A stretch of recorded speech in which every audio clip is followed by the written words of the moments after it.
की दयामौज से हम आप सबको इस कीमती और महत्वशाली समय को भोगने का अवसर मिल गया है। संसार में सब कुछ विद्यमान है, सुख भी यही है, दुख भी यही है, भोगने वाले को स्वर्ग भी यही है और नरक भी। गुरु महाराज कहा करते थे, बच्चा अपने आप को सुख शांति में रखना चाहते हो तो संगत सुधार लो,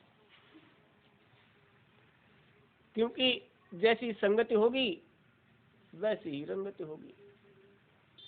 संगत ही गुण उपजे, संगत ही गुण जाए, बांस फांस और मिश्री एक ही भाव बिकाए।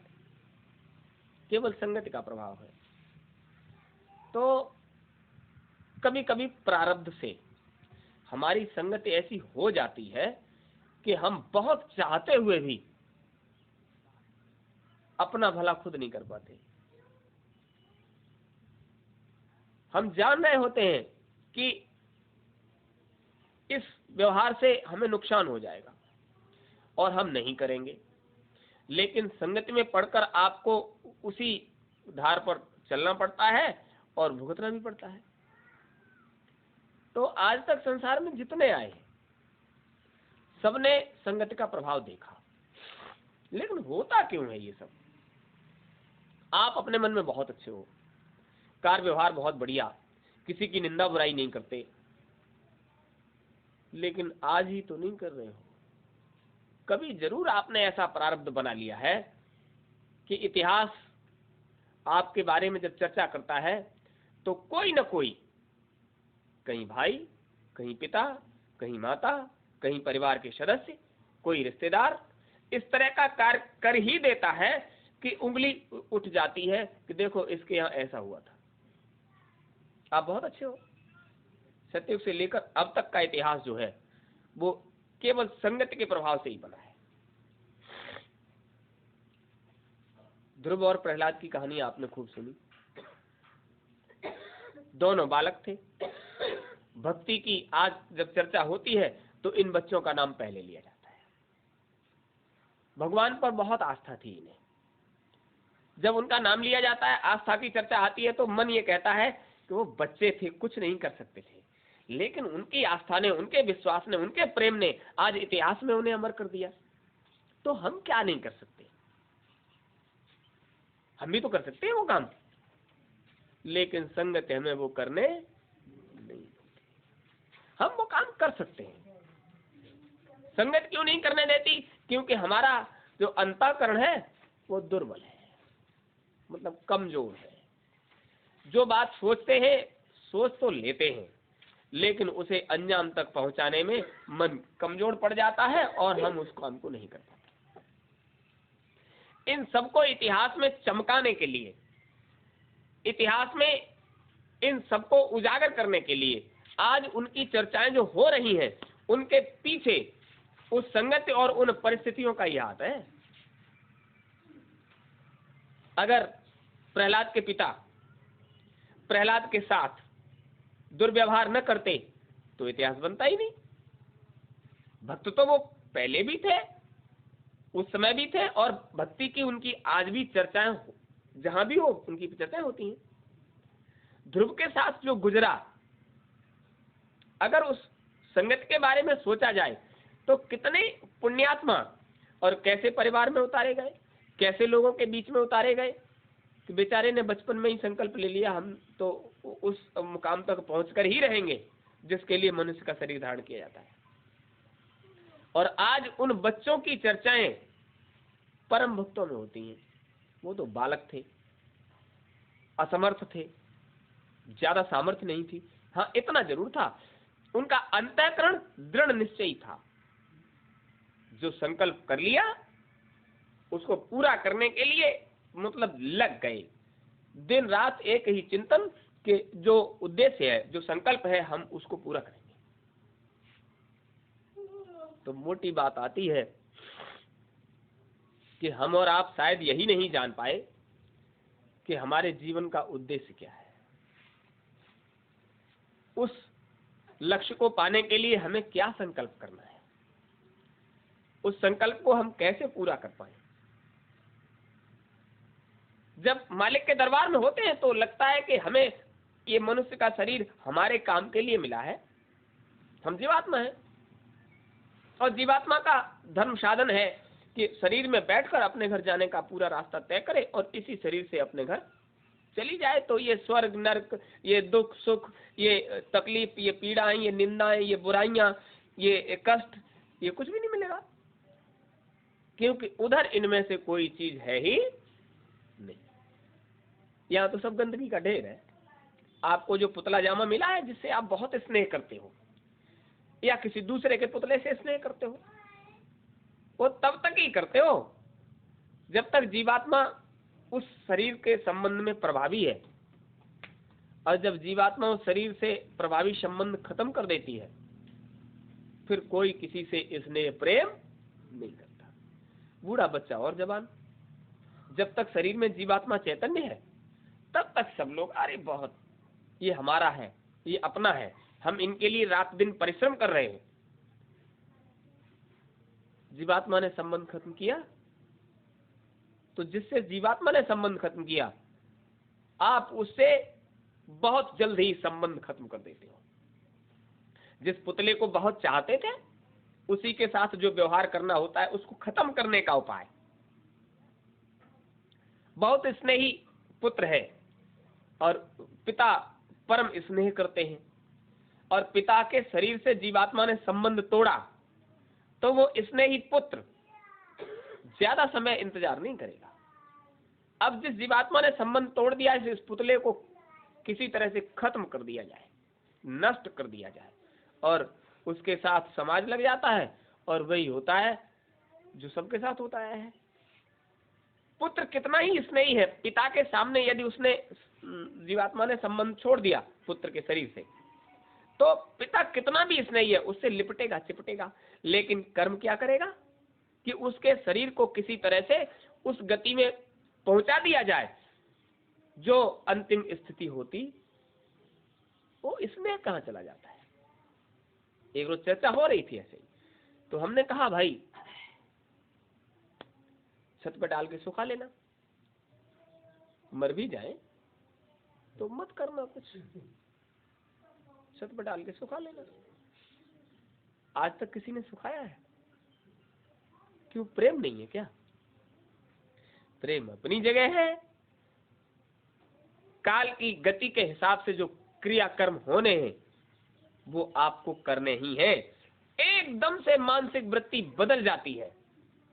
अब हमें इस शरीर को अंतिम गति में पहुंचाना है। आग का आग में, पानी का पानी में, मिट्टी का मिट्टी में, हवा का हवा में, आकाश का आकाश में।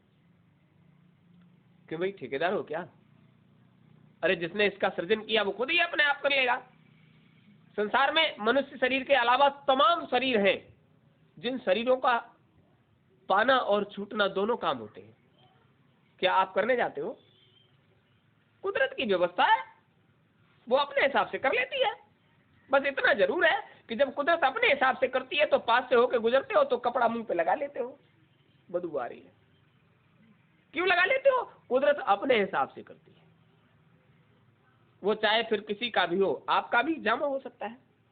यदि कुदरत अपने हिसाब से करेगी तो उसकी गति वो बनाएगी कि आपको उससे घृणा हो जाएगी। हम और आप अपनी सुविधा के लिए ये सब करते हैं। तो अपनी सुविधा में शरीर को बनाना और अपनी सुविधा से शरीर को मिटाना, कुदरत अपना काम करती है और हम संसार समाज में अपना काम करते हैं। ये तो रहा शरीर का मतलब। तो ये काम, ये तो अच्छा है कि आपके साथ कभी नहीं हुआ और कभी करना भी नहीं पड़ेगा कि शरीर को बनाना पड़े और फिर मिटाना पड़े। 184 खत्म हुए ना, कल्प बीत युग 4 गए, नाक में दम आ गई, करें क्या? मरते मरते। एक बार नहीं, 84 लाख योनियों में भटके, जहां गए वहां मरना पड़ा। और सबसे बड़ा भय मरना न पड़े, मरने का सबसे बड़ा भय। मतलब भय इसलिए नहीं है कि मरना पड़ता है, भय इसलिए है कि हम उस शरीर से जो कुछ जोड़ते पंजोड़ते हैं वो छूट जाता है, उसी दिन खत्म हो जाता है, उसी दिन उसका कोई महत्व नहीं रहता आपके लिए, जिस दिन आपका शरीर अपनी लय में चला जाता है। तो बहुत परिश्रम से जोड़ा पंजोड़ा, और जिस दिन वो आकर खड़ा हो गया कि भाई इस जामे को खाली करो, भाई जिस काम के लिए तुमको दिया गया था वो तुमने किया नहीं, तो अब ये मकान खाली करो, ये हमारा है, हमारा पुतला खाली करो। तो आप खाली करना नहीं चाहते। नहीं करने का कारण है क्योंकि आपको उस पुतले के साथ इस संसार से इतना प्रेम हो गया कि आप उसे छोड़ना नहीं चाहते। तुम चाहो या न चाहो, वो कुदरत का जो नुमाइंदा आएगा वो जो चाहेगा सो करेगा, तुम्हारी वहां एक पल भी चलने वाली। वैसे आप कोशिश करो तो चल सकती है। एक बार एक चित्रकार ने, बहुत अच्छा कलाकार था, अपने जैसी 9 मूर्तियां तैयार कर ली। उसको किसी आचार्य ने बता दिया कि वहां से भी सकल सूरत देखकर ही ले जाया जाता है। वहां तो आपका फोटो चित्र है, वहां आपकी पूरी फाइल बनी हुई है, जीवन में आपने क्या किया है, पूरा पिक्चर, पूरी फिल्म। वहां से उन्होंने चित्र देखा, इस चित्र वाला इस नाम का व्यक्ति है, उसको लेके आना है, और उसी हिसाब से वो चले आते हैं। कभी कभार भूल भी हो जाती है कि नाम पता करके चले आए, और आकर उस जीव को जब ले जाकर वहां पहुंचे तो फोटो में मिलान किया, अरे ये नहीं है, ये उसका फोटो कहाँ है। कई बार ऐसा हो गया है, बहुत बार तो हमारे संज्ञान में हो गया है। लेकिन जब फोटो मिलान होता है तब पता चलता है, इसका मतलब फोटो से काम चलता है। तो इससे भी किसी आचार्य ने कह दिया कि फोटो मिलाया जाता है, फोटो मैच कर जाएगा तो ले जाएंगे, और फोटो मैच नहीं करेगा नहीं ले जाएंगे। बिना फोटो के नहीं होता है। इसका मतलब यह है कि बड़ी बात यह है कि आप एक ही फोटो के बहुत लोग हो जाएं तो उधर चक्कर में पड़ सकते हैं। वही किया इस चित्रकार ने कि बिल्कुल अपनी हूबहू शक्ल बनाकर उसने पुतले तैयार कर लिए। आचार्यों से पूछा, ज्योतिषियों से पूछा, हमारा समय कब है। ज्योतिष में चंद्रमा की दशा जब खत्म हो जाती है तो जीवन का अंत हो जाता है। ज्योतिषियों ने गणित लगाकर बता दिया, इस दिन तुम्हारे शरीर का अंत हो जाएगा, तुम्हें शरीर छोड़ना ही पड़ेगा। उसने उस दिन के लिए वो पुतले बनाकर तैयार कर लिए, बिल्कुल एक जैसे, और उन पुतलों के बीच में वो भी विराजमान हो गया। यमराज ने पर्चा काट कर दिया, अपने दूतों को ले जाओ, इसको, इस व्यक्ति को लेकर आइए। वो जब उसके कक्ष में पहुंचे, जिस आवास में वो रहता था, वहां वो देखकर चक्कर में पड़ गए। वहां एक जैसी 10 मूर्तियां, किसी में कोई फर्क नहीं। अब इनमें से वो कौन सा है जिसे हम ले जाएं? खूब घूरा, खूब समझा, लेकिन उनकी समझ में कुछ भी नहीं आया। लौट कर गए, धर्मराज से कहा, महाराज अब हम 10-10 को कहां तक लाते। वो आप बाला तो उनमें मिला नहीं, वहां तो एक जैसे बहुत हैं, अब उन बहुत में से एक कौन सा है हमें ये पहचान ही नहीं पाए, इसलिए हम खाली हाथ लौट आए। उन्होंने कहा, इंसान है, उसका मन, उसकी बुद्धि, उसका चित्त, उसका अहंकार उसका साथ नहीं छोड़ता, और जितनी चतुराई हो सकती है वो अंतःकरण से रचता है। लेकिन इंसान में एक बहुत बड़ी कमजोरी होती है, यदि तुमने उस कमजोरी को पकड़ लिया होता तो आप समझ लीजिए खाली हाथ लौट कर नहीं आते।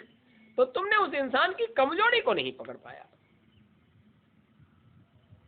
हुजूर क्या कमजोरी है कि अब तुम मत जाइए, उस कमजोरी को हम जानते हैं, हम उसको लेकर आएंगे, फिर आपको बताएंगे, देखो इंसान की एक कमजोरी होती है जिसे वो बर्दाश्त नहीं कर पाता। धर्मराज स्वयं चले आए, आकर उन्होंने देखा, देखकर बोले, ऐसे प्राणी को तो हमेशा इस मृत्युलोक में ही रहना चाहिए। इतना अच्छा कलाकार कि उसने सारी मूर्तियां बिल्कुल एक जैसी बना दी, कोई फर्क नहीं, कोई अंतर नहीं, लेकिन एक कमी छोड़ दी। कितने भी अच्छे कलाकार हो, लेकिन एक कमी फिर भी रह गई। अगर ये कमी न रह जाती तो बाहरी चित्रकार तूने तो भगवान को भी पीछे कर दिया। अगर ये एक कमी नहीं रह जाती, आप इंसान की कमियां गिनाना शुरू कर दो, समझ लीजिए उससे रुका नहीं जाएगा। जब ये कहा एक कमी रह गई, तो उसको लगा कहीं कमी रह गई, लेकिन इस कमी को कैसे निकाला जाए, उससे नहीं रुका गया। तो उसने पूछा, महाराज यही बात बताओ कि कमी क्या रह गई। बोले बस यही कमी रह गई कि तुमको बोलना आता है, बर्दाश्त नहीं, बर्दाश्त तो है नहीं और बोलना आता है। ये सब मूर्तियां जड़ हैं, इन्हें बोलना नहीं आता, अरदास बर्दाश्त से कोई मतलब नहीं है। यही कमी रह गई कि इन मूर्तियों में भी, इन मूर्तियों की बर्दाश्त तुम में होती और इन मूर्तियों को भी बोलना आता तो हम भी फेल हो जाते।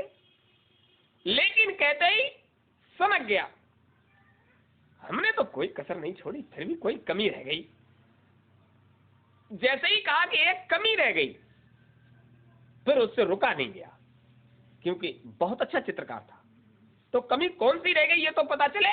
तो धर्मराज ने कहा, यही कमी रह गई कि तू जीता जागता है और ये जड़ है, ये मूर्तियां हैं, तू सच्चा है। मूर्तियां नहीं बोलती, लेकिन सच्चे से रुका नहीं जाता। अगर ये कमी तुझ में ना होती बोलने वाली, तो आज हम भी चक्कर में पड़ जाते। तो ये निंदा बुराई का मामला जो है वो बर्दाश्त नहीं होता। जहां भी जरा सी भी निंदा बुराई सुनी कि झगड़ा शुरू हो गया। आज निंदा बुराई ने चित्रकार की पहचान करा दी। उन्होंने फांसा डाला, निकालकर बाहर खड़ा कर लिया, पुतला गिर गया। ये तो मिट्टी पानी का है। ये गिरा और लेकर पहुंचे, देर भी नहीं लगी। यमदूत तो वापस हो गए थे। यमराज जब लेकर पहुंचे तो उन्होंने कहा, हुजूर हमको तो बहुत देर लगी और हम पहचान नहीं कर पाए, आप इतनी जल्दी लेके कैसे आ गए। तो धर्मराज ने कहा, देखो भैया, तुमने ढूंढ नहीं पाया कि इंसान के अंदर कमी क्या है। इंसान के अंदर है कि वो अपनी निंदा बुराई को बर्दाश्त नहीं कर सकता, और तुम इस बात को समझ नहीं पाए। तो जरा सी निंदा बुराई हुई तो इसे लगा कि हमने सब कुछ अच्छा किया है, फिर भी हमारी निंदा बुराई अभी कमी रह गई। वो कमी को बर्दाश्त नहीं कर पाया, ये बोल पड़ा और हमने पकड़ लिया इसको। यही है गुरु महाराज के